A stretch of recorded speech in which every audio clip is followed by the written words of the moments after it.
Yes, people, Manscaped is back, but this time it's not for below the belt grooming. Manscaped brings to you the Beard Hedger, the best product on the market when it comes to beard trimmers.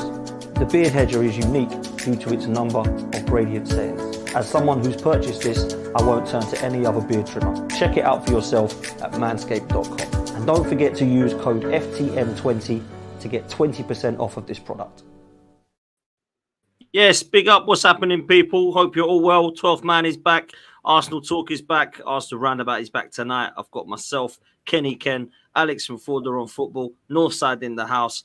How are we all doing? Kenny, let me come to you first, my friend. That is looking like such a clean property behind you again, my friend. I don't know how it looks so clean all the time. You must pay your clean as well. How are you, mate? Oh, yeah, they do an okay job, but I haven't been... I've had a lot of time cleaning. That's why it looks like sparkling, really sparkling like that. But, I can't, wait to the start of the football season. We now got 11 more sleeps. And then it's onwards to the start of the season. It's going to be a massive season for Arsenal. This is probably going to be our biggest season for about a good few years now. Because expectations are going to be extremely high, regardless of how you feel about who should be in the team, who should be coaching the team. Expectations have to be high now. It's the third season now where we didn't win the league last season. We didn't win the league season before. We're in a situation where we've proved we can challenge for it. Now we've got to win it. Anything other than winning a trophy in the league will make this season completely disappointing. And let's face it, a waste of time. The experience is there now. There should be no excuses. Totally agree. Northside back in the house, my bro. Great to see you. Pumping out content every day, man. Northside's always live. Make sure you go follow and show some love, people. How are you, bro? I'm good, man. I'm good. Thanks for having me on. Big up to everyone. And yeah, man, I'm good, man. Good stuff, man. Great to see you as always. Alex, Forder on Football, putting out content. Back again. How are you, bro? Yeah, good, man. I get pumped off your intros. That music gets me pumped. And then Kenny goes, yeah, we didn't win the league last year. We didn't win it the season before. So I'm back down. It's nice. I'm on a calm level again now. So all good. All good, Dan. Mate, that's what it is, man. That's what you need Kenny for sometimes, to bring you back into the room. But I want to start with Kenny, actually, because we've got a couple of pre-season games before the season does come to a kind of kickoff, mate. And we've got Rice, Saliba, Saka, Raya, and Ramsdale that are all back now. Fully fit squad, other than Tomiyasu and Kieran Tierney. What are you expecting tomorrow, Kenny? Because we've obviously got the return of Granit Xhaka, which I want to talk about, at Bayer Leverkusen, who, let's be real, are a very good side. They're no mugs at all. I expect this one to be a little bit different to playing some of the youngsters in the games against Liverpool, United and Bournemouth. So what are you thinking, bro? Well, you're 100% correct.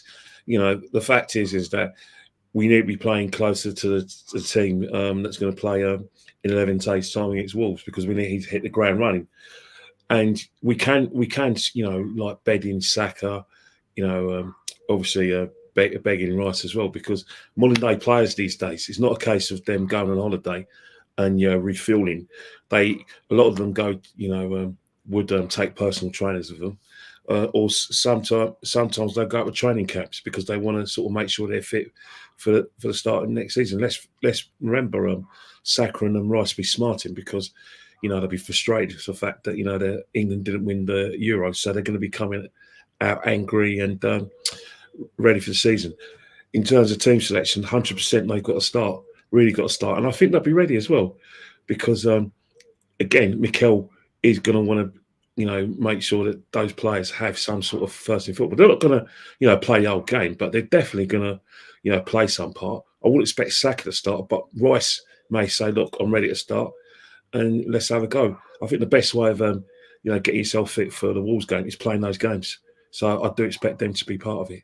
The youngsters, I'm afraid, this is where they're going to have to step aside, because let's face it, they're not going to feature much next season, and we want to see something close to our first team starting. So yeah, I expect that. And obviously Ramsdale will go and goal for those two games, and then Ray will come in for the game against Wolves on Saturday week. I expect to see a little bit of a rotated squad. Alex, I'll come to you. Obviously, the return of Granit Xhaka. a player who for 7 years I thought was pretty dross other than the last 18 months of his career. I've got to be honest. A lot of people would disagree with that and think he was top quality, he just played in the wrong position, etc. I don't really want to go into that. I just want to know your thoughts on what sort of reception you'll think he'll get and what the atmosphere will be like. And also your thoughts on the team tomorrow night, mate. Reception is going to be pretty mixed. I say that. The Emirates is pretty good in terms of like getting behind ex-players. I'd say we're out of all the grounds, we're not exactly the most like hostile grounds. We're pretty hospitable, really. So it'll probably get a quick cheer. But I don't think it's going to be the same kind of reception as ours going to get when we go back to Fulham. I think he's going to get, he'll get a big cheer when they come to our ground. I think it's going to be a pretty strong team, really, we'll put out. I think it might be Calafiori actually starting. So it'll be interesting to see which guys come back. The goalkeeper is what I'm looking at. I'm wondering who's going to be in goal for that game. Carl Hines seems to be on his way out. So whether Raya or Ramsdale come in, that's what I'll be looking towards. But yeah, we'll wait and see. Yeah, absolutely. North side, I mean, are we going to see a strong team tomorrow? Do you expect to see Rice, Saliba, Saka, etc.? What sort of game are you expecting? Because this is going to be a hard one, bro. I can't lie. Like, this isn't going to be a little bit of a runaround. This is actually going to be like a tactically well-drilled side. Xabi Alonso, we know what he's about. They've got some good players. Are you expecting this to be a hard test, bro? If I'll be honest, bro, I don't really care. Just buy me the players that we need to win the league. I don't care, bro. Like, I honestly couldn't care less. I'll be honest with you, bro. Like, listen, let them get their fitness up and all that. But really and truly, I saw that Arsenal have got a new sponsorship with a non-alcoholic beer, and that's breaking news. I truly don't care. Just buy me. I want breaking news of getting me the players. You know what I mean? This club always want to talk about things that are irrelevant. A dog. You know what I'm saying? A dog, processes, combinations, all this nonsense. Apart from getting us the players that can get us over the line. You know what I mean, bro? Like, bro, it is what it is. Like, I haven't been overreacting in pre-season, and I haven't been over the top. I'm kind of neutral. I want players to just come into form. Certain players need to be rested when they were out on international duty. It is what it is. But ultimately, bro, I just want to see the signings for us to win the league, man. That's the only thing I'm really focused on. And we haven't got much long until the season starts, and we're leaving ourselves on the back foot. Not bringing in those players earlier so that they can integrate into the team. So, yeah. Well, let me ask you on that, because it's a nice segue into my next section about transfer links. Osimhen rumours won't seem to go away. Victor Gyökeres was the guy that people thought we were going to go for. That's gone quiet. There's been no links with Ivan Toney. I'm, of course, just talking about the striker there. But for me, I think personally, Northside, after Calafiori has come in, I still think we need a midfielder, a winger and a striker. And it doesn't look like we're going to get all of those at the moment unless we have a really busy window at the end of it. So what have you made of it so far, and what are you expecting in the next few weeks, bro? ESR, I think that was a decent amount of money to get for ESR. So I'll keep saying the same thing on that. I think we did well to get 35 mil for a player that's been injury prone the last couple of years, hasn't really pushed on, hasn't had a string of games. I think we did all right to get 35 million. The loanees that we loaned out with an obligation to buy, I think that was good. That's, if we can't get the money now, fair enough. But at the same time, I look at it and I think, well, why are we loaning out players if we need money now to go and get the players that we need now?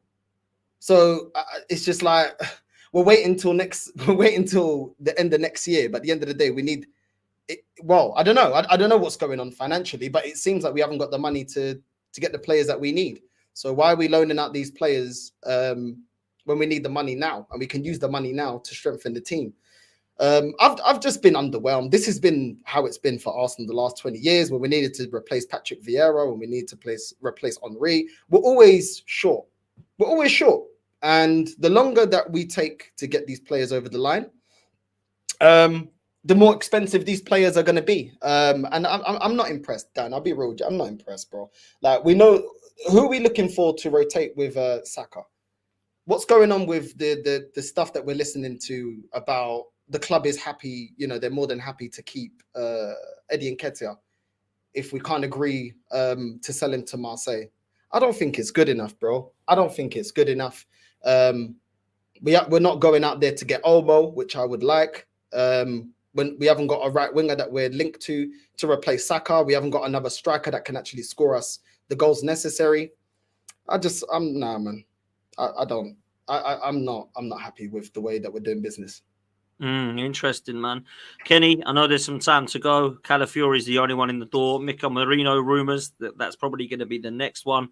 And then it's up to anyone, mate. I don't have a clue where we're going after that. At the moment, there's rumours that we're looking at a wide player, and there's definitely some form of rumours about a striker. But other than that, it's looking pretty bleak. We don't know who else is out the door. Nelson and Eddie rumoured with moves away, and Ramsdale at the moment staying put. It's pretty dead at the moment, Kenny.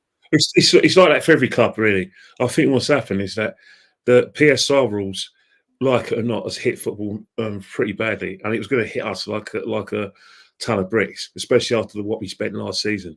You know, the fact that we spent nearly 200 million last season only said one thing: that next season, which is now, there are going to be PSR considerations. You know, Calafiori is a player we really went out for because we definitely, as I believe, and I still hold on to that. Left-hand side is very bad. It's average. You know, in spite of our left-hand side, we've managed to get ourselves in a position where we nearly won the league, which I say nearly won the league. But long-term, that needed sorting out. In terms of, the players we're looking to get in, I still think the priority at the moment would be getting more players out of the club. The Eddie one is a massive priority for the football club. As much as we're talking about,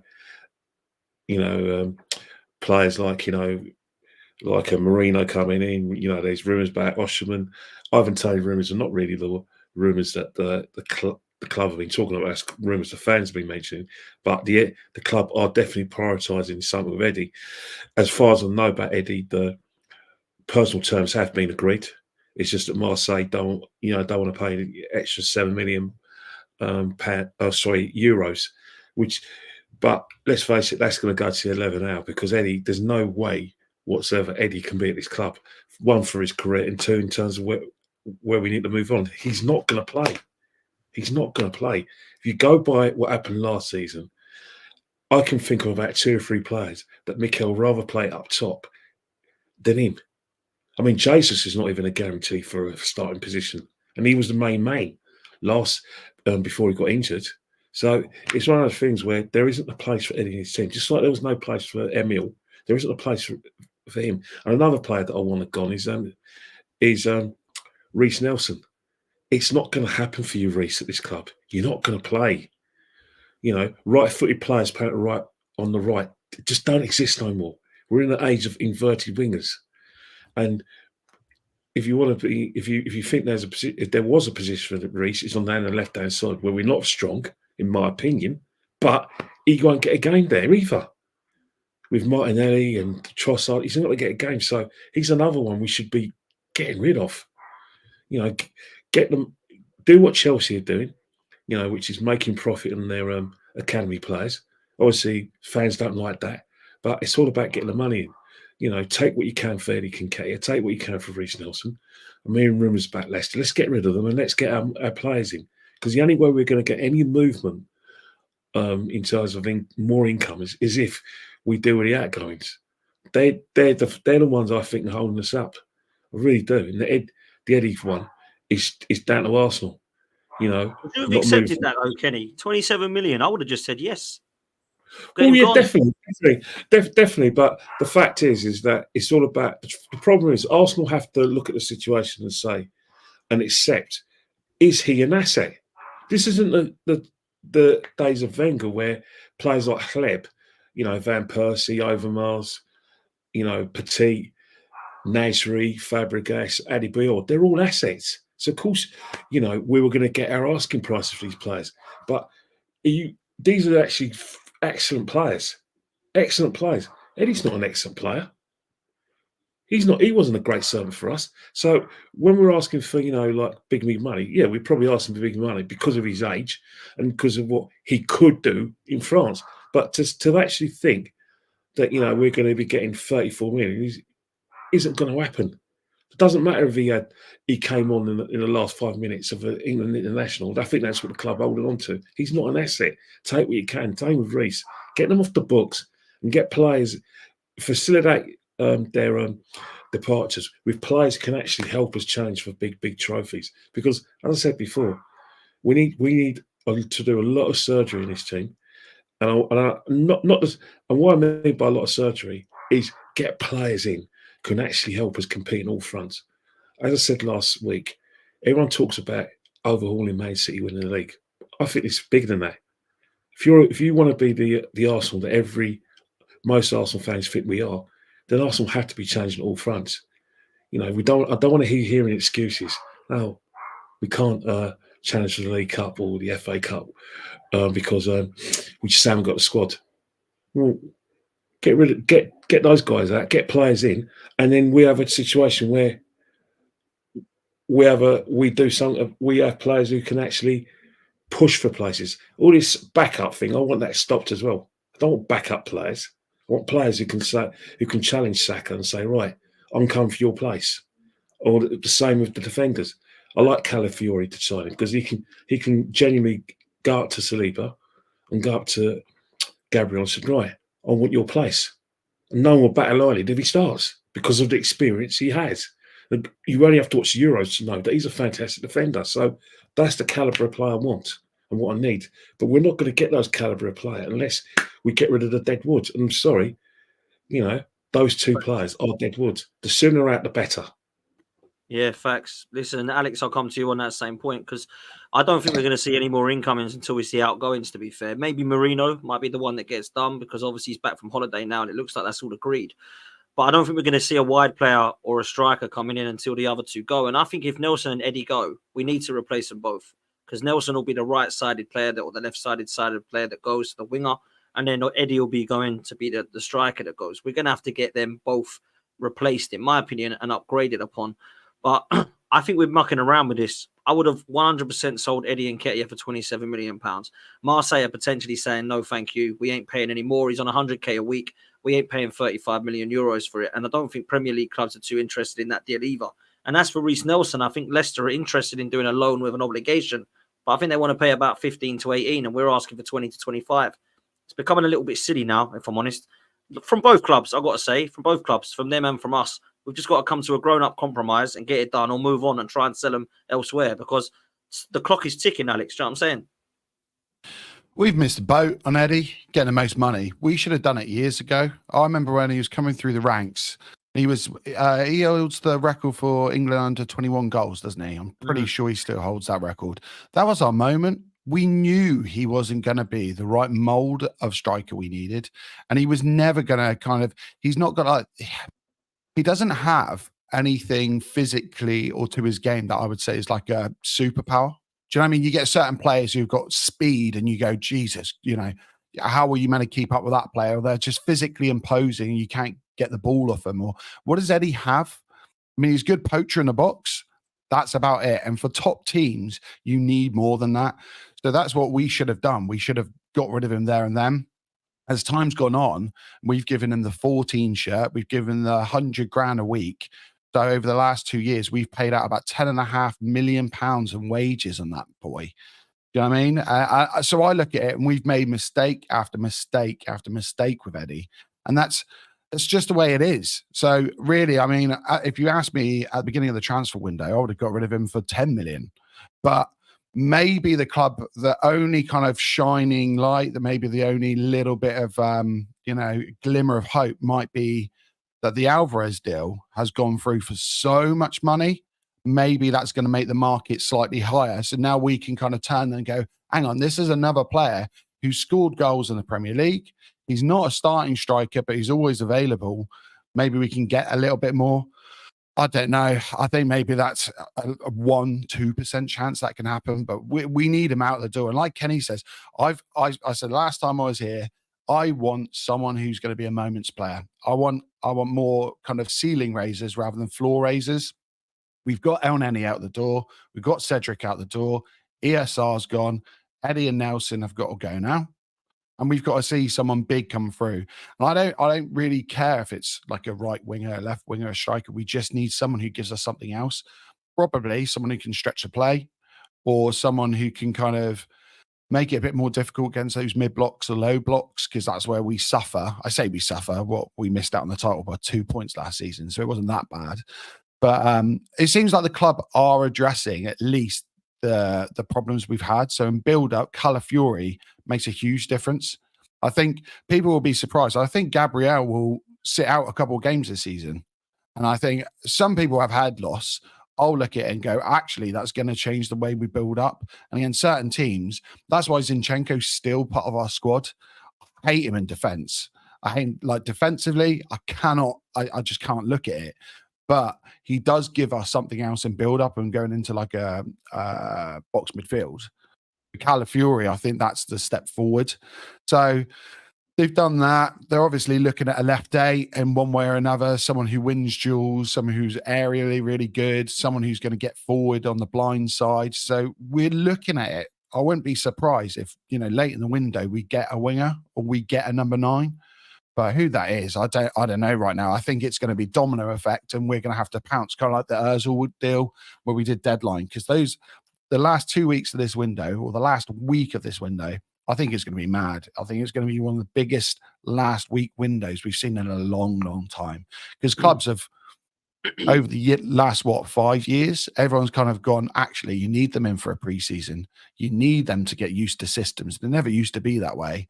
But now with PSR, I think everyone's kind of getting their ducks in a row. And then it's going to be, right now I can make a move. And as soon as we see someone like maybe this Alvarez deal starts that domino effect, City will go for someone, PSG might go for someone, and we can step in.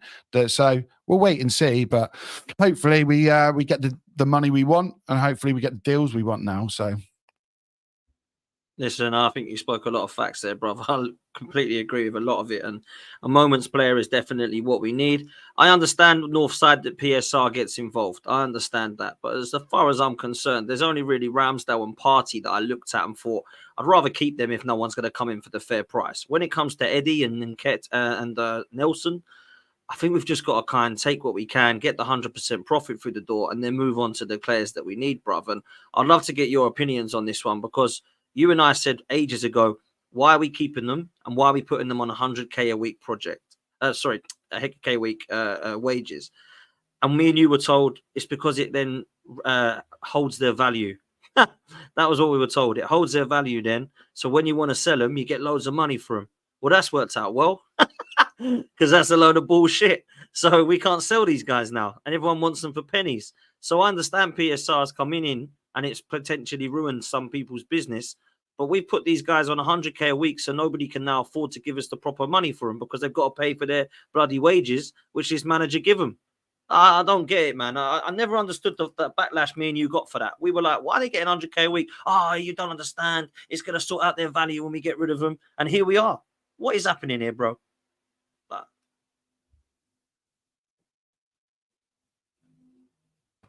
Was it for me? Yeah. Sorry, Northside. It was for you. Sorry, bro. I love it. Listen, listen. It's protecting the value. Protecting the value, bro. Protecting the value. Remember that one? We're protecting the value, bro. You know what I mean? We're protecting the value, but we can't find a buyer for Ramsdale. We're protecting the value of Eddie and Nketiah. We can't get the asking price, but we've protected the value, but nobody wants to pay it anymore. We're protecting the value of Reece Nelson. Once his contract was expired, we put him on 100K. Once his deal was done, so that he had all the power in negotiations, we protected the value. We can't get rid of him. Protecting the value. It's ridiculous, man. It is ridiculous. And you know what? It's crazy, because Lee was the first one that put it up, and then I did my Googles and I saw Zinchenko's on 150K a week. He's a left back that can't get in the team. He can't get in the team. Who are we playing him over? Calafiori? We playing him over Timber? Who are we playing him over? We playing him over Tommy? So he can't get in the team. He's on 150K. Who else? Obviously, Nketiah, Reece Nelson don't get used. 100K each. Our highest, the players on the highest amount of money at Arsenal is Jesus and Havertz. I think Jesus is on something like 230,000 a week, and Havertz is on like 280. Both of them are rubbish at doing their job. They're rubbish at doing their job. That's the reality. They score what? 14 goals a season. Since when did we ever rate strikers at Arsenal that scored that amount of goals? Because Lacazette, that's the outlook. That is what we were getting from Lacazette, Giroud. These are all strikers everyone said ain't good enough. So why is it good enough now? And these are our highest earners. They're our highest earners. And people are saying it's okay. They can do a job. Well, they're a striker. What's the job of a striker? It's to score goals, right? But they don't score many goals. So what's going on? Because with Jesus, the argument was, yeah, but look at the things he does around. It's not about the goal scoring. It's everything else. Okay, cool. Why is last season everybody's been saying, yo, we can get rid of him. They're not bothered anymore. What happened to that then? Havertz. Oh, but he was playing in the midfield. He's never scored 20 goals a season. And this guy wasn't even clinical for Germany when he had 5 one-on-ones with the goalkeeper for his country. And he does the same for Arsenal. Where was Havertz when we needed him in the Carabao Cup? Where was Havertz when we needed him when we got kicked out the FA Cup?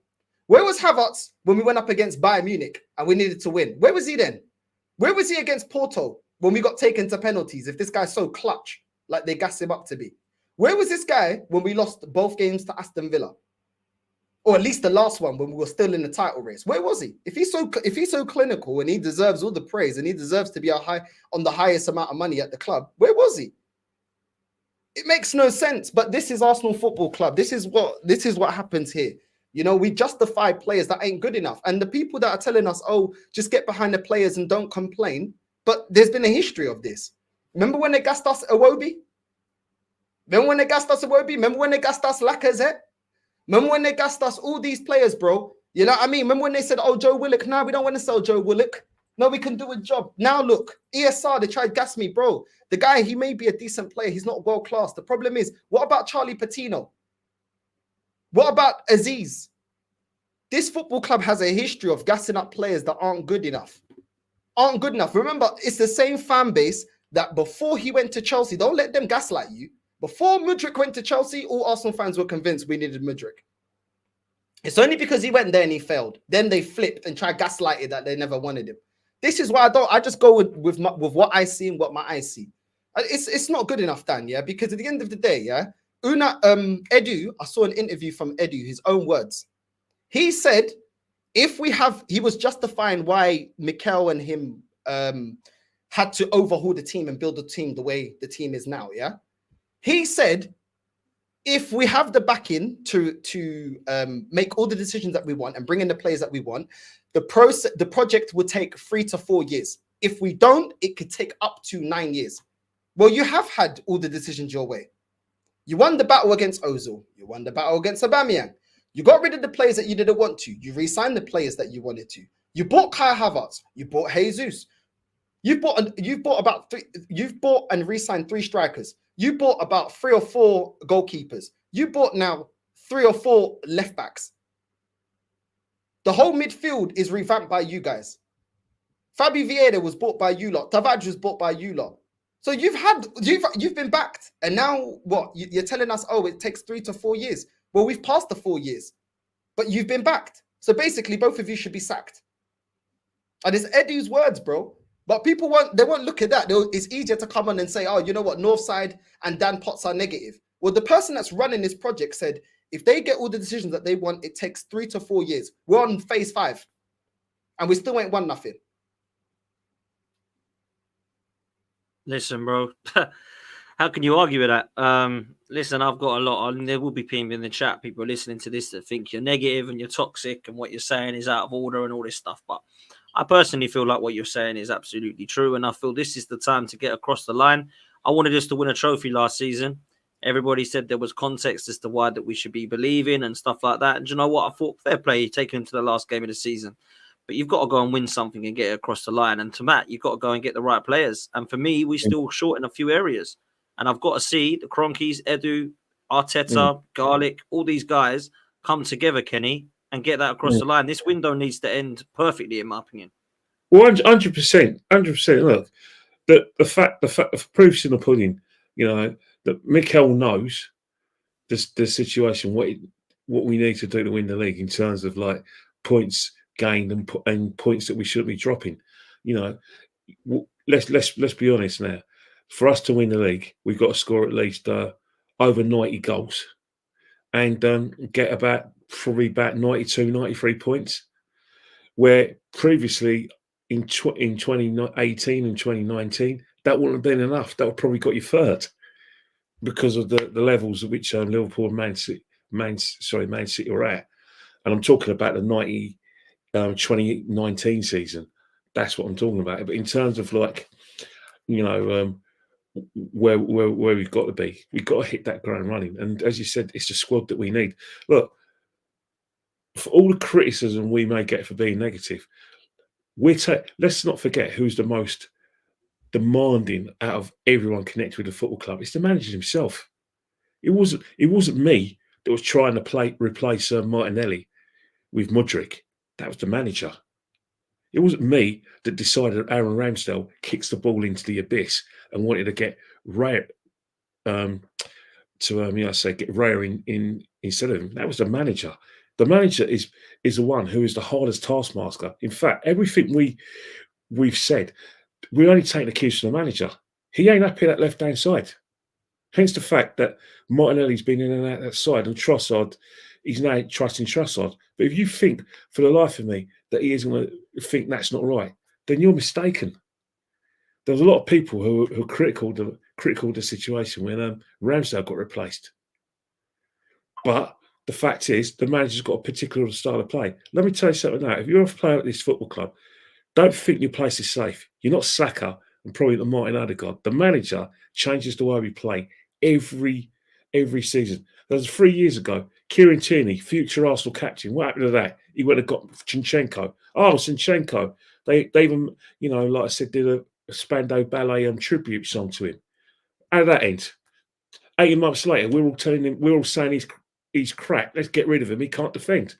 So that's the thing. He's always going to evolve this style because until we get it right and he's satisfied, and the proof in the pudding is if we win trophies, particularly the league and European Cup, he's always going to change things. So having a go at me is a waste of time. I'm taking my cues from what I've seen.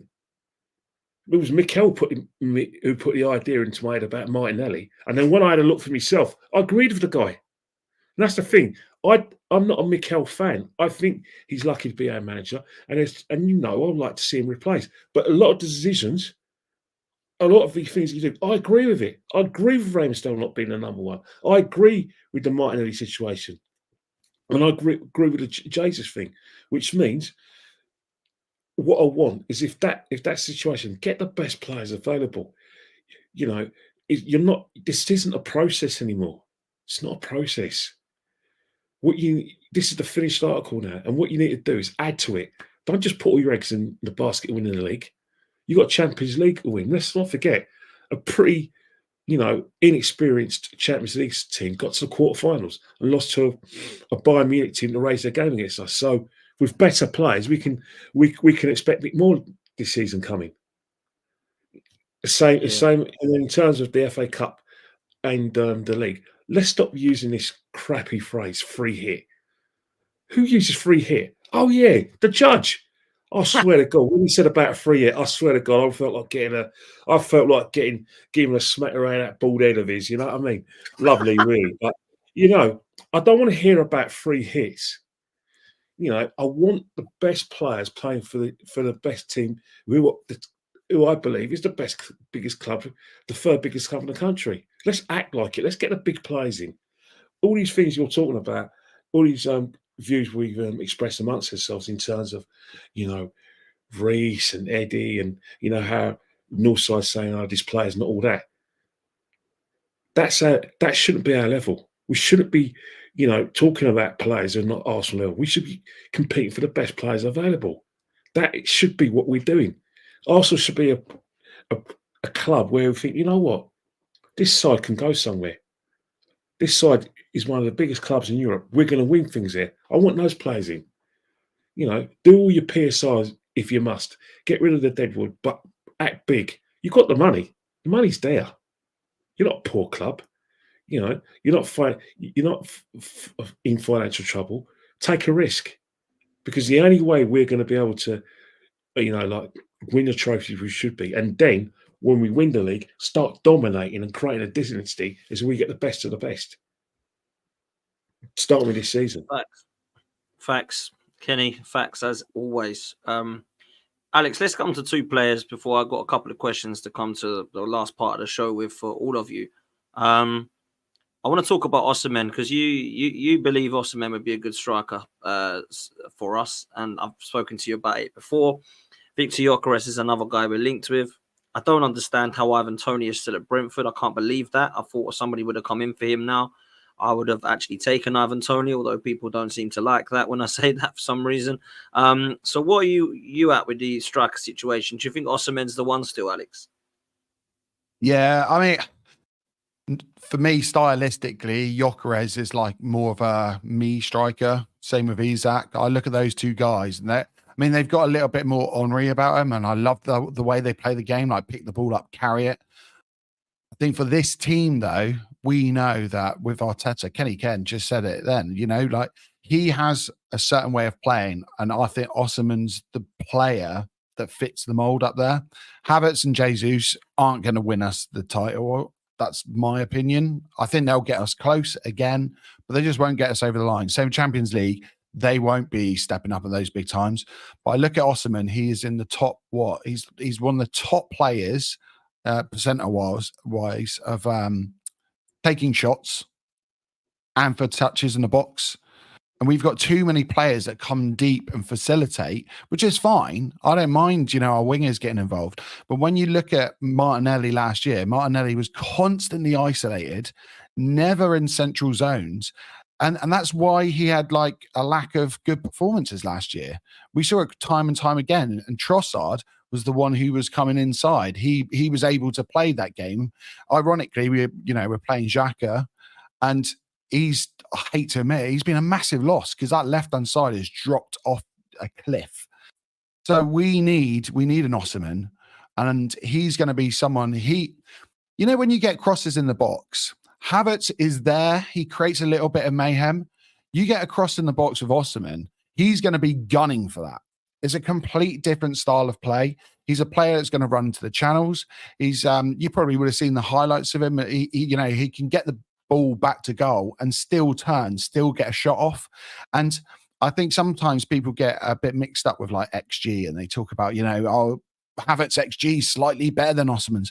But when Osimhen's actually taking shots from the positions he's taking them, that's the difference. Havertz is only taking shots when he knows it's like 90%, the right time. Osimhen's like a proper striker. He's like a bit more like Ian Wright, if you know what I mean. Like Wright, he would pick up the ball and he'd see the keeper off the line and go for a little dink. Other players wouldn't do that. I think that's what we need. We need someone who's going to go, you know what? I'm going to take it on.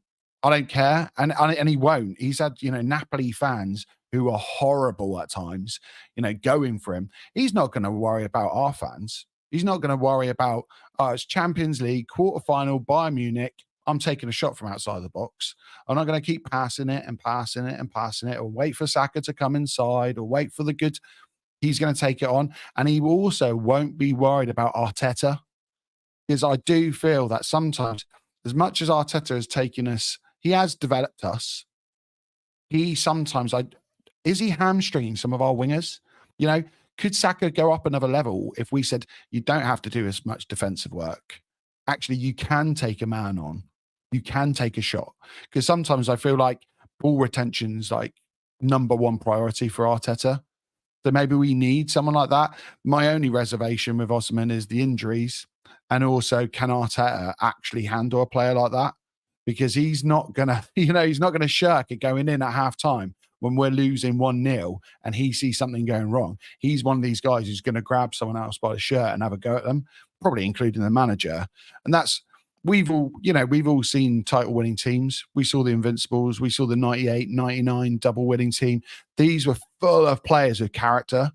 There's stories of them having punch ups at halftime and stuff, going back out and then still getting a win. And we need more players like that. And that's why I think maybe Osimhen, he's that player. But, again, we've got I don't think financially we're in a spot of bother. But I do feel like maybe we need Eddie to move before we can then kind of say, oh, we're getting in a fourth player that can play at centre forward, if you're kind of including Trossard in there. So we'll wait and see. But that's what I want. I want someone who's a bit of a fighter and is actually going to take a pop. So that's where I am with it. Love that, man. Love that. Listen, I've got some questions I want to throw at you. Before I do that, Northside, Zinchenko has been given a new squad number, my bro. The number 17 is his favourite number. Cedric's now gone. He's now got the number 17. That's the breaking news for today. That's how bad it is transfer-wise. But in seriousness, I don't like Zinchenko as a defender. And I wanted to get your thoughts on if you would actually keep him in the squad to play more in the kind of midfield, because defensively, I think he sucks. And if you think that Arteta would do that, because it looks as if he is going to stay now if he's been given a new squad number. I've been saying I don't like this guy, bro. I've been saying I don't like this guy. This flipping Ukrainian Nick Carter from the Backstreet Boys. I don't like this guy. If he's got to stay, let him work at the armory. Let him get the shutters up.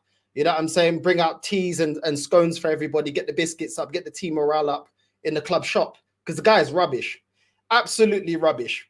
You know what I mean? And I don't understand it. But I do understand it in a way, because this club likes to reward failure. We reward a lot of players that don't do anything. You know what I mean? We rewarded El Nene. We rewarded Rob Holding for how many years? We rewarded Nketiah. We rewarded Iwobi after doing that. We got a history of doing this crap, rewarding players that have done nothing, bro. I can't stand this guy. Like, Zinchenko is trash. He's absolutely trash. And I'm tired, Dan, bro. I'll be real. I'm tired of this club, man. I'm so sick and tired of this club. Why are we giving him a new number? We're supposed to be moving him on. At the start of the window, we saw that he was getting linked to Bayern Munich. I was getting excited. I was getting excited to celebrate him leaving. But now he's staying and he's got, this is ridiculous, man. This is ridiculous. Why do we need him? Why do we need him? What's he going to do? I'm tired of it, man. I'm tired of it, bro. The Ukrainian Cisco. You know what I mean? He's going to be there singing songs, North London forever on the pitch, doing absolutely nothing, doing stinkers, bro. Leaving gaps in the left side of the defense. You know what I mean? And they'll get excited because Arsenal fans, that's what they like. They're Mikel only fans, isn't it? They're Mikel only fans. This is what they like. They like getting behind all of this type of stuff. They loved Ramsdale when he was singing songs. You know what I'm saying? The blonde Ed Sheeran. They liked it when he sang songs. Zinchenko's probably going to sing songs for them as well. And they're going to get excited. You know what I'm saying? But if they like that Skittles parade, there's different places where you can go and you can enjoy that. I want to see footballers that are winners, bro. This guy's a calamity defensively. Why are we giving him another number? What? For what? What's he done? What's he done? Has it not shown the fact that we got Timber and now we've got Calafiori that can play in his position now? We don't need him. But don't forget though. Don't forget. Yeah, this is the year that Fabio Vieira is gonna have his breakout season. Filhos da puta chatting rubbish. You maricas da merda don't even watch the Portuguese league, you panleiros. You don't even watch it. You know what I mean? But this is going to be the season that Fabio... Did you see the headline? I saw it. Oh, Dad, I was cracking up, bro. I'm actually going to a Portuguese wedding. I'm going to go see my family. My family, the side of my family in Portugal. I'm going to ask everyone, bro. I'm going to get my camera.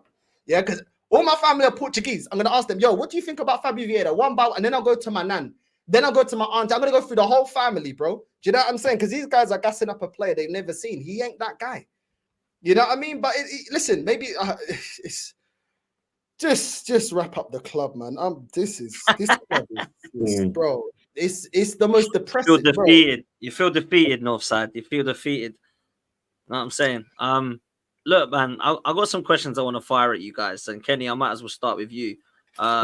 This was the one I wanted to ask, man. Everyone keeps asking me this. Can Arsenal win the league without signing a striker? What's your thoughts, Kenny? Well, first and foremost, you know, people talk about the left-hand side. About Timber, the left-hand side. I think this next season, I think you better look at the right-hand side. You know my theme about players not being sure of their place. Where does it say in the Bible that Benjamin White should be right back? Why can't Timber start him, challenge him?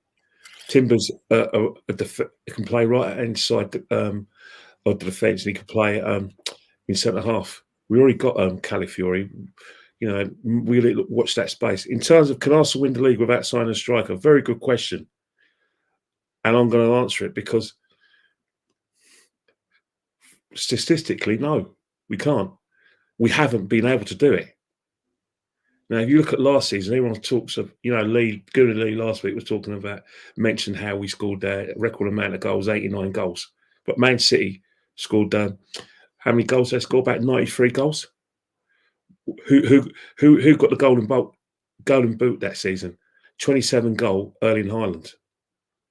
The season before that, when Man City stole the league from us, for the first time, and obviously stole the league from us this season, just gone. Erling Haaland got 36 goals. So statistically, if you go by the last 2 seasons, we do need to win this, a strike to win the league, because the proof in the pudding is Erling Haaland in 6 games in the league, he scored 63 goals. Who won the league the season just gone? Who won the league the other 3 seasons before? Man City. But let's talk about 2023 and 2024. Ultimately he made a difference. Yes, it's good to get goals from all over the shop. That's fine, but the blue ribbon position is striker. Can Arsenal win without a striker? Personally, not sure. Absolutely not sure. They don't get it wrong. Loads of players are capable of getting goals. We know Saka can get on the score sheet. We're going to need more from Havertz. Does Jesus get you goals? Does he? Really? Is Martinelli going to have a full season on the left-hand side with Trossard challenging him? I'm not too sure about that. So you really, really want to be sure, and nothing's a guarantee, you have to get a striker. So next season coming, we're going to go close. But I do think that Erling Haaland will make a difference again. So I have concerns. I have to say no. I personally agree. Northside, let me get your thoughts on that before I bring Alex in, because this is the reason why I believe a striker would have won us the league last season. And I know that you can say that you got Havertz who done well and Jesus is not fit and Trossard can play there, and I hear all these excuses. But when we're throwing on Eddie against Porto and Bayern Munich, you got problems, bro. You know what I'm saying? So for me, that's the first thing. The other thing is, if there's a killer in the box against the games against Liverpool in the FA Cup, Fulham home and away, Villa at home, and West Ham at home, we win the league. And we didn't have to win all of them games, by the way. We just actually needed to win one of them. But actually, when you look at it, we would have actually won the league with a striker that's a killer in the box. Hussam was on my channel earlier. Big up to Hussam, right? He made a great point. He said, if you buy a centre forward, it will take the pressure off of Xhaka. Not just because he's the one who now scores goals, but because people are double and treble tagging teaming Xhaka because they know they can leave Havertz and Jesus, because likelihood is they're probably going to miss. They're not going to be able to do that when you get a striker in the box. So they're not going to be able to double team Saka, which will allow Saka to have more space and room. And I thought that was a great point. That is why, for me, Arsenal must buy a striker this summer window if they want to win the league, bro. Yeah, Hussam was bang on. Absolutely bang on. Listen, we can get by. I think you're correct. We can get by. But then when it comes to the crunch end of the cup games, who do you get eliminated to last season in the cup games? West Ham, Liverpool, Carabao, FA Cup. We could have used the striker up against Bayern Munich. I mean, we almost got eliminated by Porto, and then our goalkeeper saved us. This is what I'm saying. And I remember after the Porto game, I said, what, are we going to win the Champions League by taking every team to penalties? Like, you're not the B-Tech Portugal in 2016 in the Euros. Like, it ain't working, is it? You know what I mean? I had to get that one in. You know what I mean? Big up all the Portugueses. You know what I'm saying? But listen, we're not built like that. We're not built like that. You know what I mean? And then you look at the Aston Villa game. We could have used a striker then. And this is the thing. Like, people just talk about, the problem is, Dan, yeah? They hold on to, we got combinations in defense. We had the best defense last season. Season before that, 92% top of the league, but we didn't win it. Kenny Kenneth said this how many times? We didn't win it. So why don't we look at why we didn't get over the line and address that? It makes no sense. Bayern Munich didn't win the league. They went and got Elise, getting Paulinho. They're making moves. They're not just sitting there thinking, oh, well, it's okay. Barcelona didn't win the league, come second. after Girona did well. I didn't see Girona saying, oh, we were top of the league for 80% of the league, 70% of the league. I don't hear them saying that. Barcelona go and get Hansi Flick, a proven winner. Do you know what I'm saying? They were £1 billion in debt, Barcelona, and still won the league with Xavi, and he's a new manager. Bayer Leverkusen have never won the Bundesliga. Get Xavi Alonso. The guy's a nobody in management. Yes, he was a baller, but in management, nobody. Wins the league. Sporting Lisbon. Ruben Amorim, bro. They go and get the guy. He's a Benfica legend. He wins them the league. They didn't win the league for like 20 odd years. So this whole thing about, oh, new managers can't get you over the line. Yes, they can. But how come these clubs, they have the standard that, you go win now? Why is it at Arsenal? It's, oh, nah. Because you know what this will be used as? This will be the excuse if we don't win. Oh, but we couldn't buy a striker.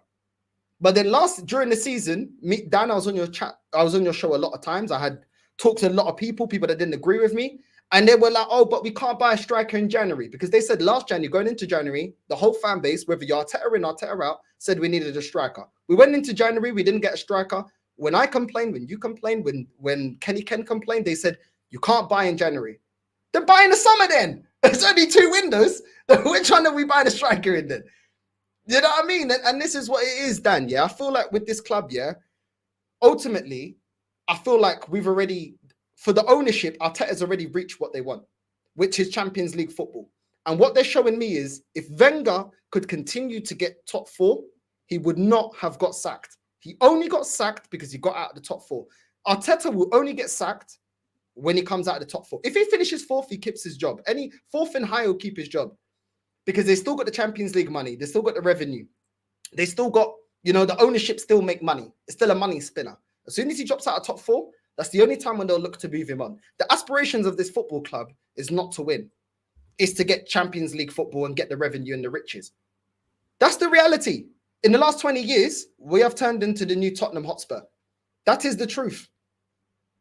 And when people talk about projects, well, Tottenham had a project that was a nearly project. Did any Arsenal fans say, oh, congratulations, Tottenham. You got to a Champions League final. You were finishing above Arsenal. You was putting the pressure on. You was finishing second. Oh, amazing. Amazing. Yeah. No, they didn't. At the end of their process or project with Poch, all Arsenal fans said, yeah, but you ain't won nothing.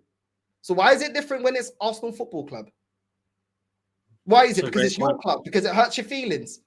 Do you know what I'm saying? Because most of our fans, yeah, are using Tampax compacts. A lot of them are emotional, bro. They're feminine. They can't take criticism, bro.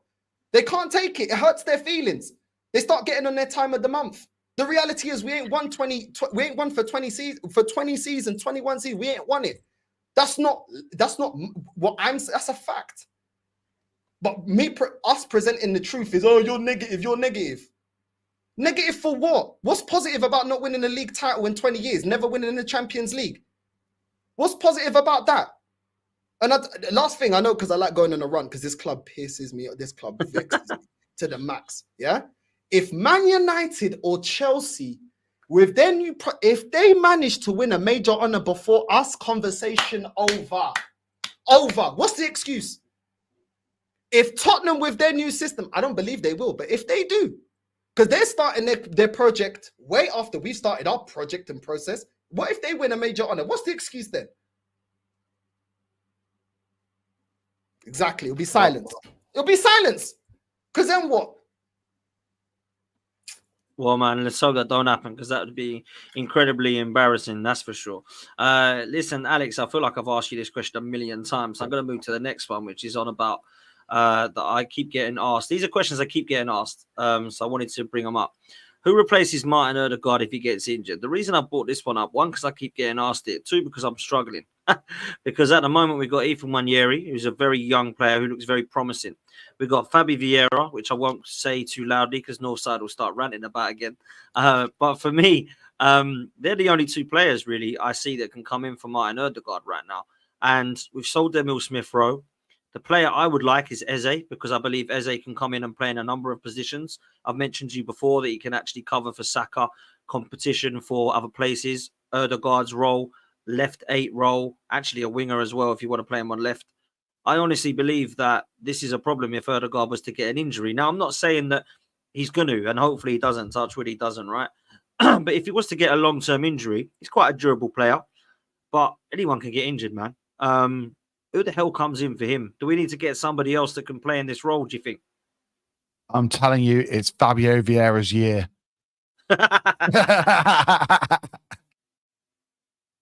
Sorry, Northside. I had to do it. I had to.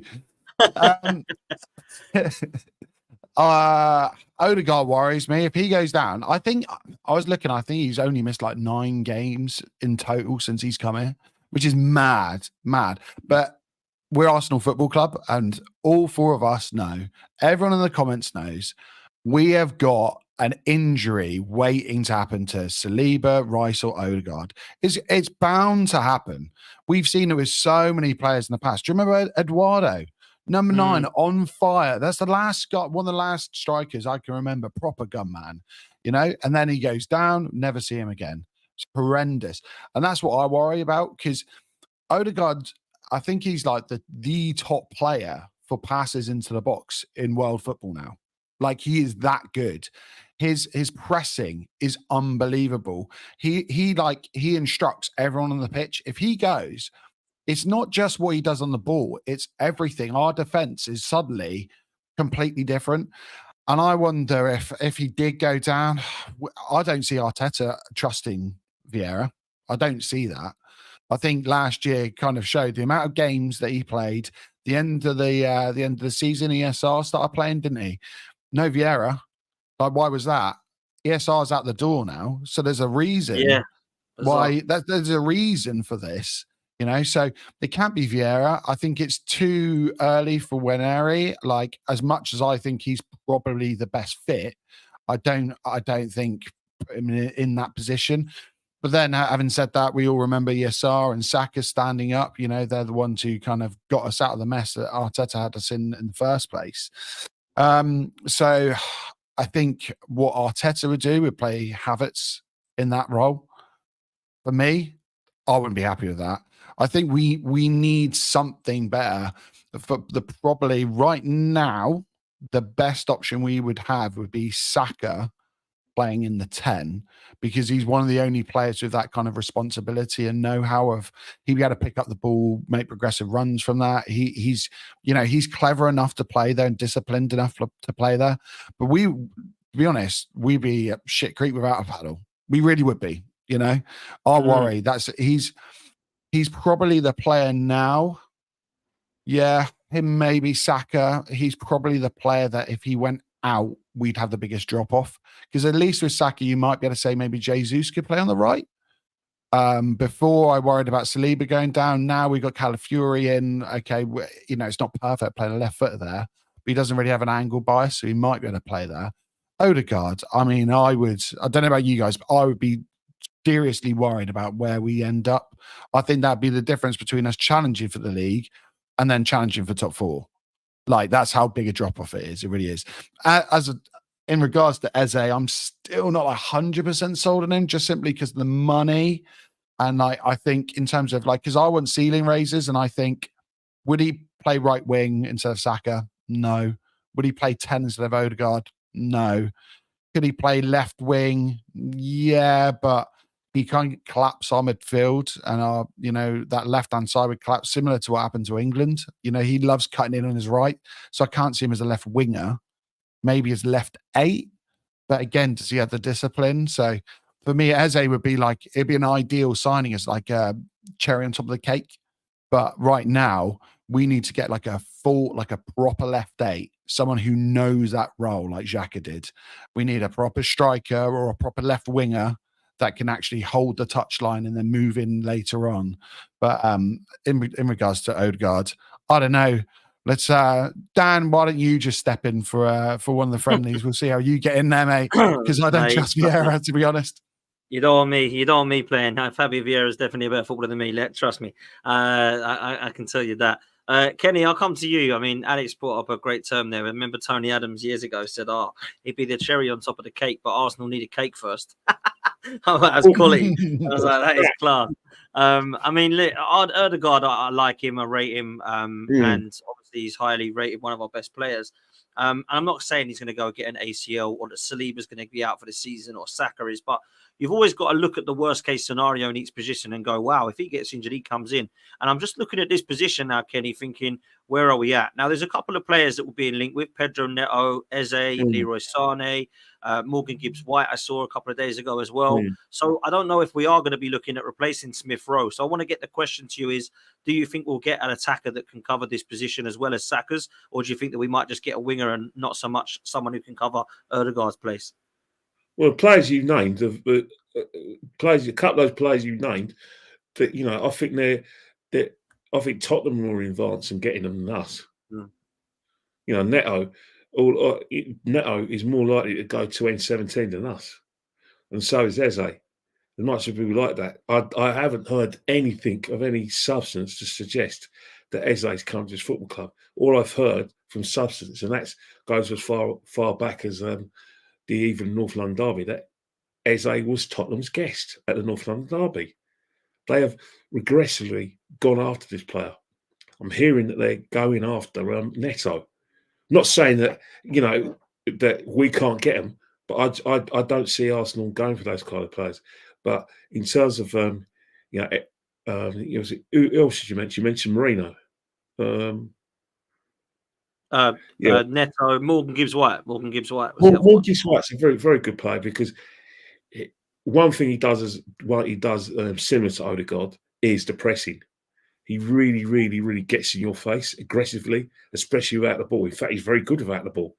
He's had some very good coaching, from the under-17s. I know he's in England under-17 World Cup winner, but in that respect, yes, from a sort of like creative spark, he's a different kind of player to Martin. It might give us something different. In terms of players who I think will replace Odegaard, 100%. What Alex said, it's going to be Kai Havertz. That £65 million didn't just buy us, just a superstar, which he's not and never will be. It's bought us what we call it in cricket, bits and pieces. Bits and pieces where he can play the false nine, or he could play in that Odegaard position. Because if he plays in that Odegaard position, that will enable Mikel to play Partey and Declan Rice more regularly without even thinking about him having Jorginho on the team. So in that respect, it is. But obviously, Vieira gets that position, but I think with Vieira, he plays a bit more deeper than that. But when you say who replaces Odegaard, it gets different. We just have to play differently. We have to find a way to deal with it. Look at last season. De Bruyne was out from earlier in the season. He didn't come back till about, was it March? Who took his place? Phil Foden. How many goals did Phil go league and cup goals did Phil Foden score? Over 20. What happened? They went and won the league. Wolf. That's the thing. You deal with these sort of things. As much as he's a very much like a catalyst to what we do, and especially the good things, especially when we play at home. At the Emirates, he's actually brilliant. Away from home, there is room for improvement in the big games away from home. But in terms of the Emirates, he's absolutely, brilliant. And for me, I'll have him any day over Mesut Ozil. But I think if he does get injured, there's two players that I think that Mikel will look at. Will be Kai Havertz, first choice, and then probably and definitely Vieira. But whatever happens, if we don't sign a player and he gets injured, well, we've got to find a way. Got to find a way and still compete. Absolutely. That is why I always have this, insistence that there's no such thing as a backup player. Is a player that's ready to take your place. For instance, I don't want Ben White being comfortable. Timber's now fully fit.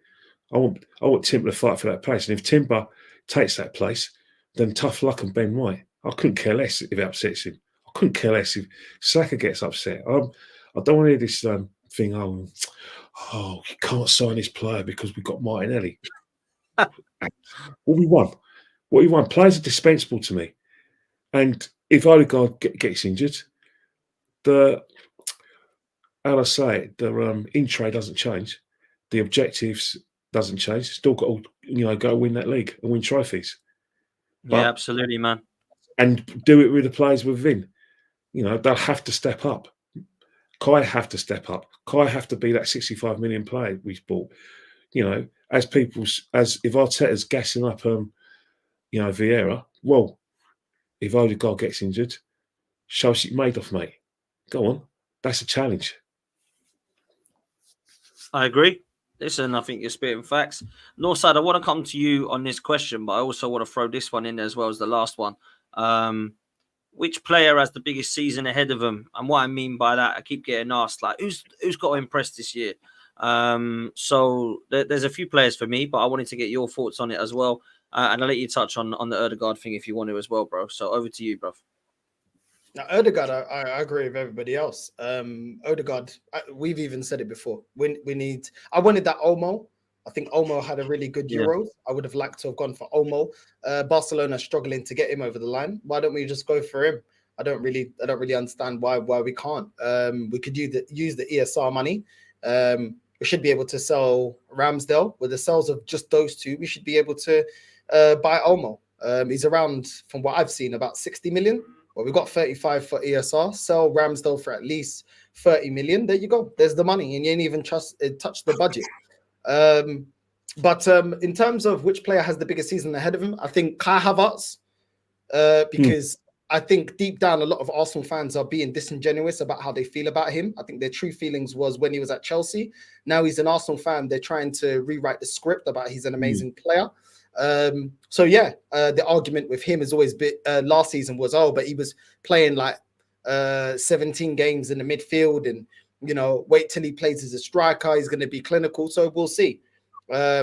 I expect Arteta to be playing him as a striker, since he doesn't want to buy a striker as the look of things. So we'll see him playing as a striker all season. Let's see if he gets more than 14 goals. I don't believe he will, but we'll see. So I think he's got a big game. I think Martinelli has a big season ahead of him to reclaim his spot, because I'll go with Trossard as the starter, because he's lost his place, and that's based on his performances.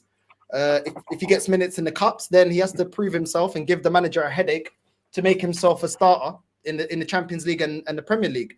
I think Timber has a big season, because when we bought him, a lot of people hyped him up. Surprise, surprise. Arsenal hype up players that they don't really watch. But yeah, the fan base hyped him up. I'm neutral about him. I'm neutral about him and Calafiori. Now with the hype around them, I'm expecting a return on that. So both of them, for me, have a big season to prove why the fan base have been gassing him up so much. I think Fabio Vieira, this is make or break for him. I ultimately feel like he's not going to do it, but I think it's make or break. I think Tomiyasu as well. I think it's quite funny that people talk about injury-prone Partey, but they're happy to keep Tomiyasu. Tomiyasu gets injured at the end of every season alongside Jesus. I think them two have a big season. Both of them get injured towards the end of every campaign that we had, pushing Man City all the way. Yet people don't bring up the fact that they get injured at the end of every season and are happy to get rid of Partey.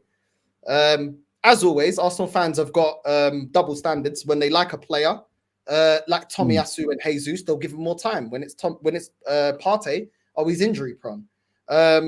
Same thing happened with Tierney. So I think Tomiyasu and Partey, they've got a big season ahead of staying fit.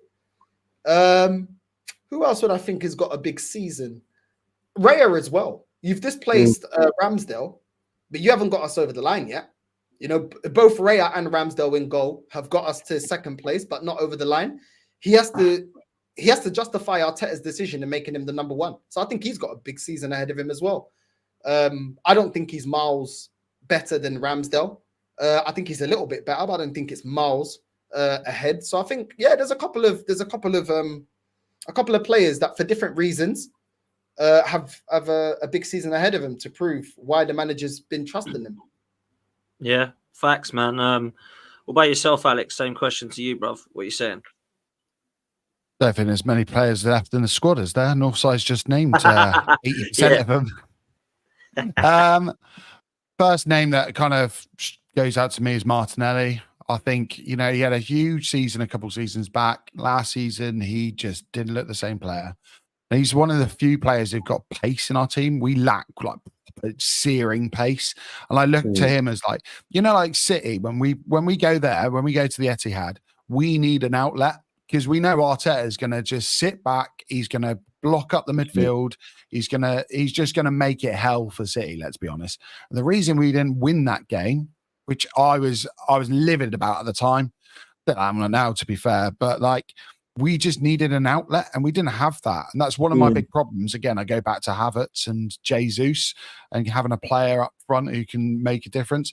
I think Martinelli's got a huge season, because if he has another season like that, suddenly I think the tide's going to turn on him. I think some fans are really going to start going, hang on a minute. Is he actually going to turn out the way we thought he was going to turn out?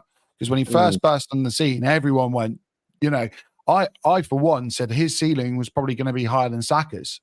That out of the two at that time, but Saka's just constantly progressed. Martinelli's, I get it, age is a thing, but I think he's got a big season. Trossard as well. Trossard's completely like for his XG is through the roof. Like he shouldn't be scoring the amount of goals that he did last season, and I think a lot of people are going to be surprised this year. I don't think he's going to score the same amount, and I think with his age as well, he's going to be a player that maybe if a Martinelli does have a good season, people are going to suddenly go, hang on, that left-hand side still could have something extra. So maybe it's Trossard on the chopping block.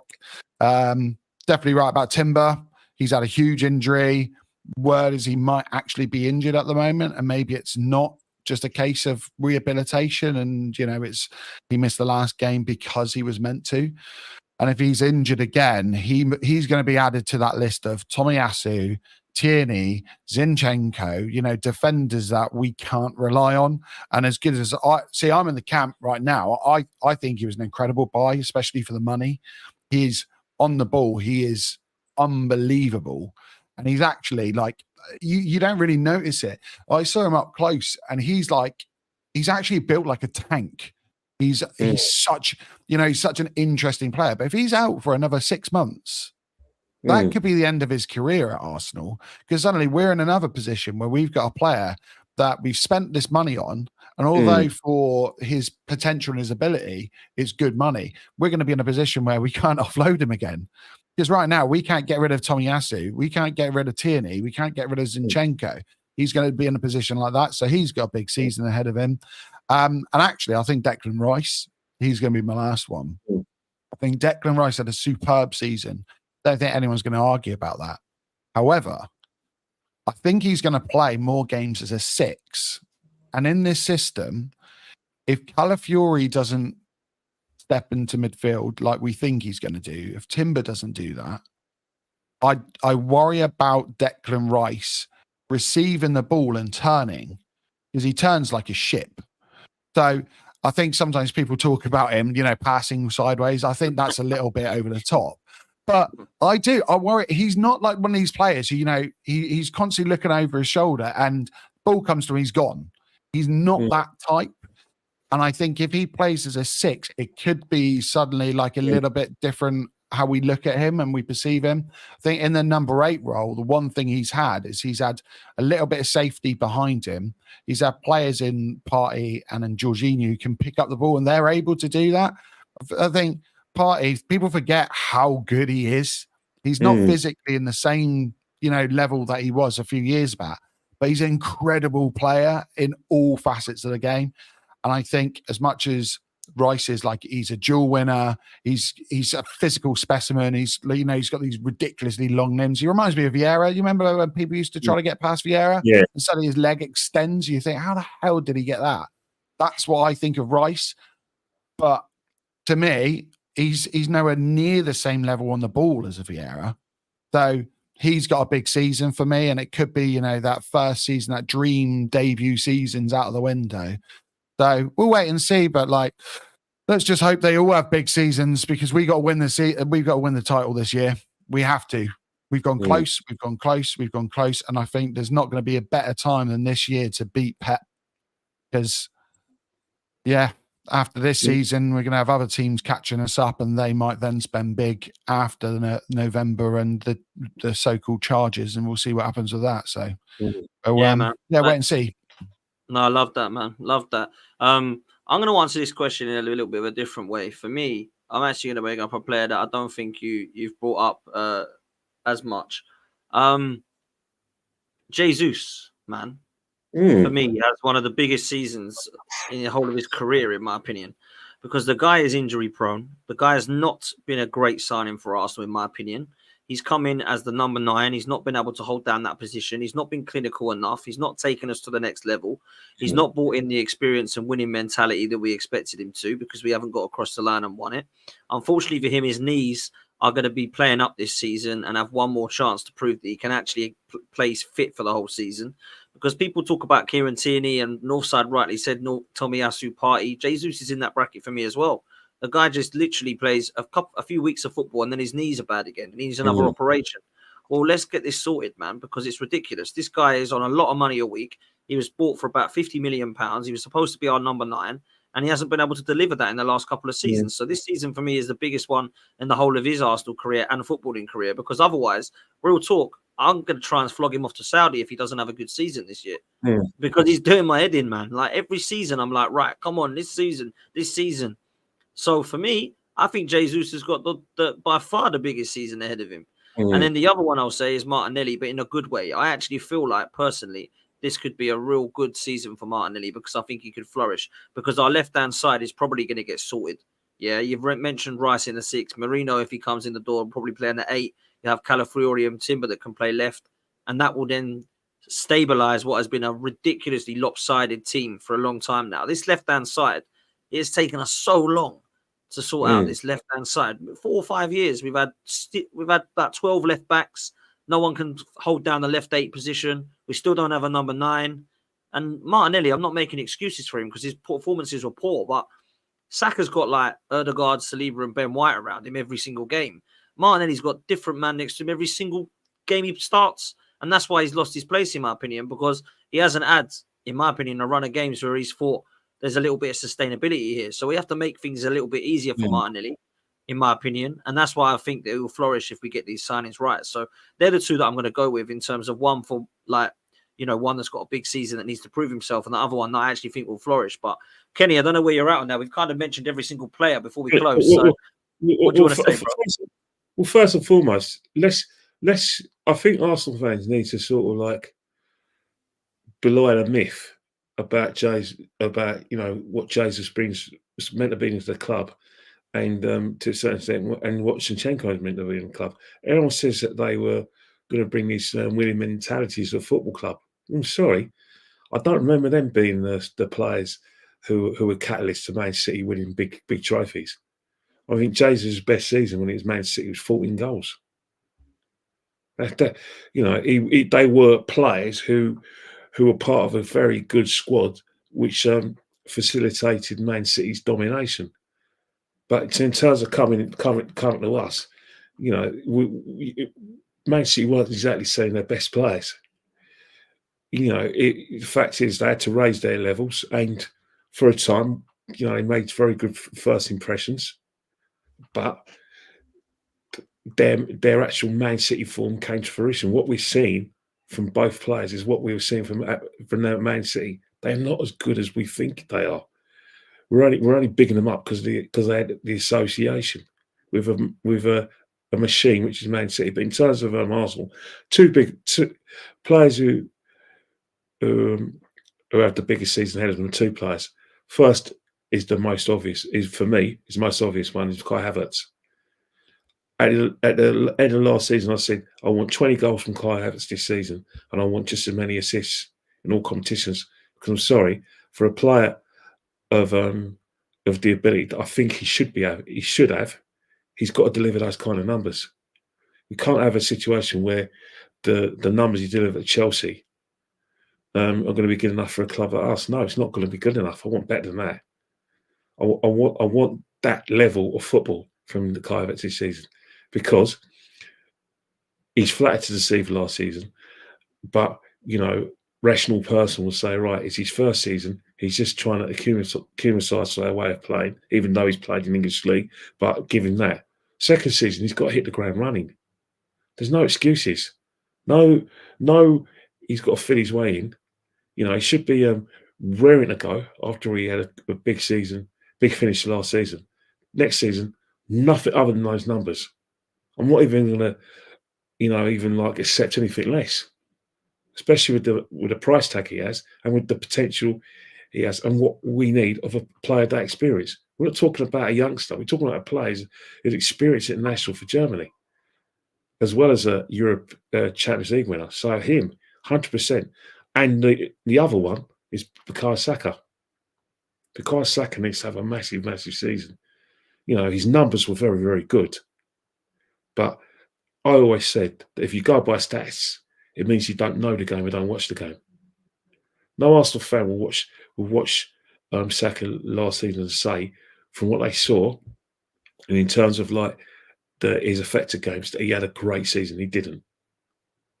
He had a good season. He had a fair season, but he got the odd goal here and there, which elevated his stats, and he got a few assists as well there and there, which elevated his stats. So if you go by the stats, he's had a really good season. But he will know that last season he wasn't at his best. If Arsenal want to win the league, and let's face it, Mikel Arteta thinks Saka's our best player and our most potent attacker. He plays him every game. He has to raise his game next season. So for me, it's imperative that we get him at his best.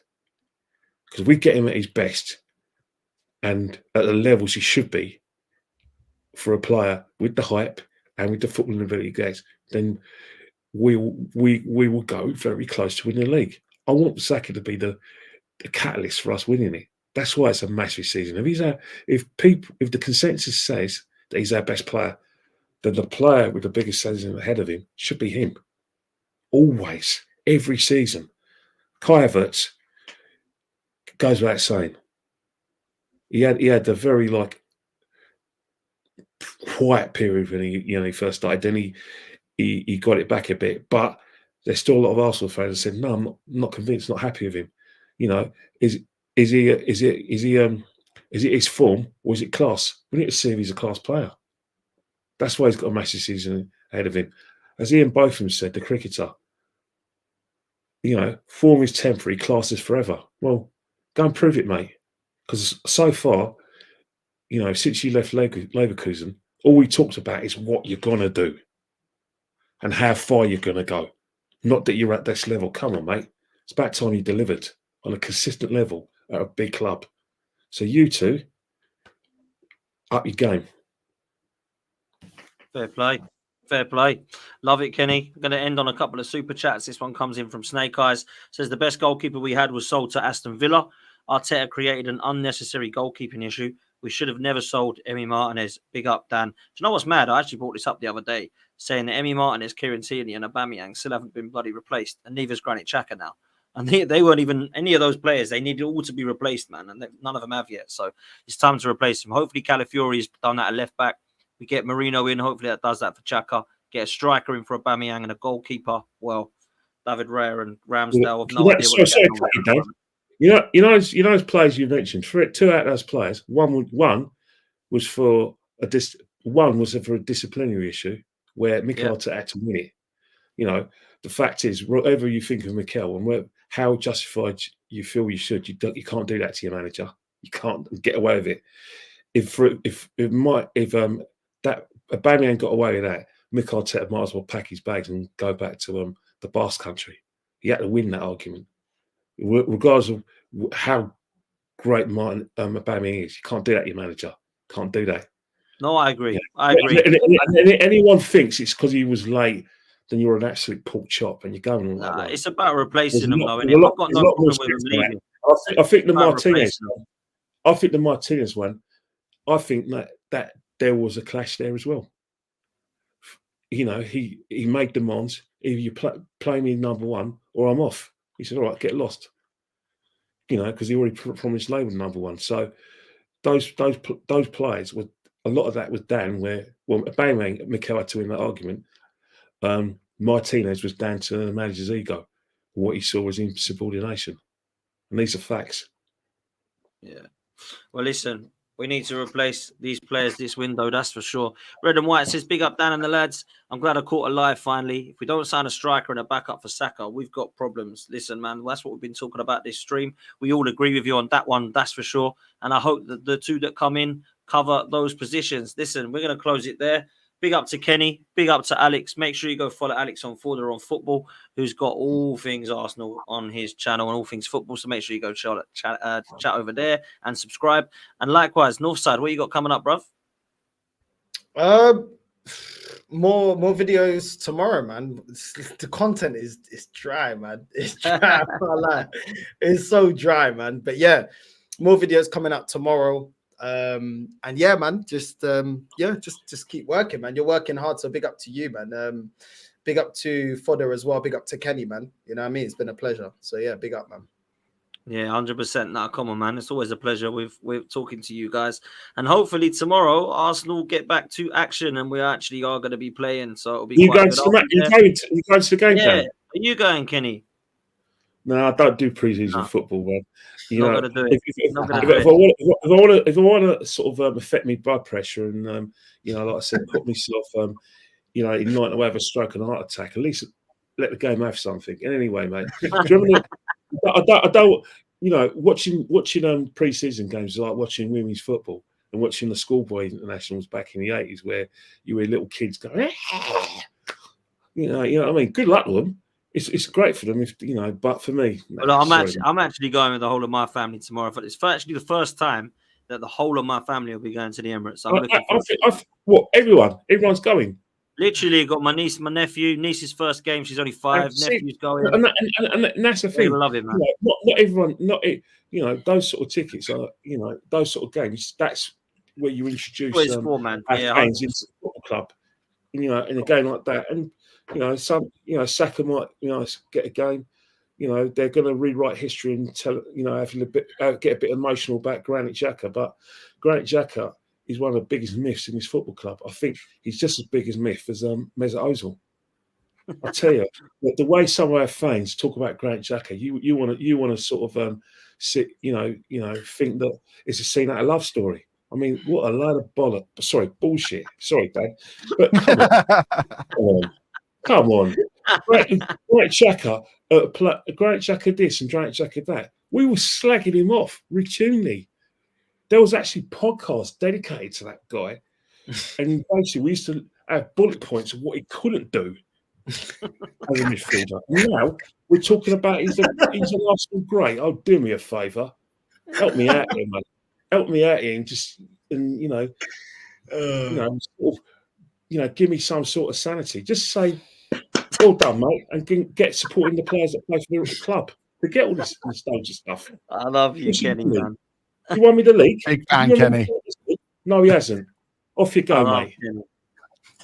I love that, Kenny, man. That's so true as well, what you're saying, brother. It really is. It's true, though. It's pathetic. You've been slagging off Granit Xhaka. You wouldn't be at the football club because he desecrated or disrespected the badge or disrespect the club because he stuck two fingers at fans who was slagging off him off for playing badly and then taking his family in vain. I mean, come on. The guy even hates us. The guy hates the club. He's been trying to force a Joey for years. He's never forgiven Arsenal fans for him losing the captaincy. That meant the world to him, and our behaviour in his mind cost him the captaincy. So don't think it's mutual. He hates us. So hate him back. Listen, man, we're going to close on that. Big up to all three of you, man. Big up for all of your chats. Big up for all the super chats. Make sure you show Manscaped some love. Click on the pinned comment. Go to the website. Get the beard hedger. It's 20% off. And listen, we're going to wrap it up there, people. Be back tomorrow with more content. Take care. Make sure you follow all these guys. And we'll see you next time. Big up. We're out of here. Peace. Big up.